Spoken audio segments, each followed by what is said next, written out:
Hey, we're back. And today we've got a tutorial for you all about whitening tooth powder. We've got some basic ingredients that come from bulk food shops. You could also get them online if you can't find them, and I'll talk about some alternatives. We've got bicarb soda, arrowroot, bentonite clay, and activated charcoal.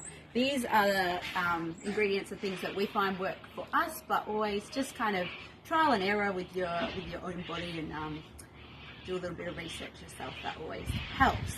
We're going to go equal parts today. So with the bicarb soda, it's quite abrasive, and I like it that way. Some people don't.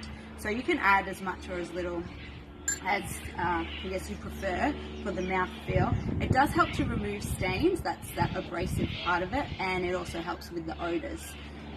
But the arrowroot that we've got here, it helps to kind of calm down that abrasiveness. Arrowroot is good to give it a little bit more of a paste feel, and it also has calcium and helps to balance the pH levels in your mouth. We've got bentonite clay here. This is easy to get from places like The Source and other bulk food shops, but we do prefer kaolin clay normally. Bentonite clay is good for removing heavy metals, and it has minerals in it. Kaolin clay is a little bit softer, and it has calcium and zinc in it, but either one will be fine, and you can just figure out which one you can get and what you prefer. And then we've got activated charcoal, and this is more of the whitening element. You could use turmeric, and you could also just use them by themselves. So use turmeric or use activated charcoal and then have a brush. It does make a bit of a mess, so clean it up. But yeah, you can just trial and error with that one. The activated charcoal is also good for detoxifying. So I'm going to give that a little bit of a mix. You could put some sea salt in there. It helps to heal irritated gums. You know when you used to like gargle salt as a kid and warm water, or we did. But it just depends on what's going on in your mouth. There we go.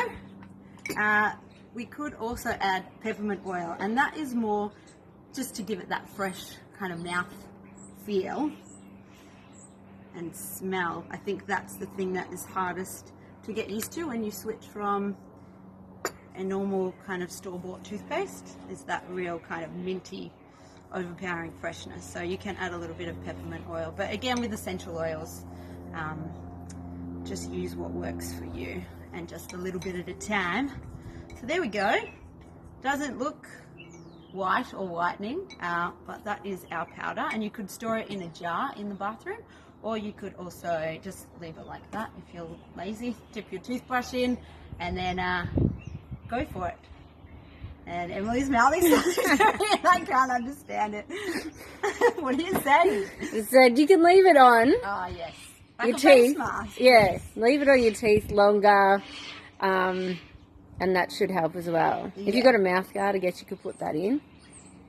Oh yeah, and get guard for a stuck bit. under. Yeah, so kind of have a bit of a play with that and see what you can find. A tooth mask. Any of these are good to brush your teeth with by themselves, I have found, but you can play around depending on, you know, how you feel it's working for you and what you have access to. But that's our whitening tutorial, so thanks for the suggestion and watching.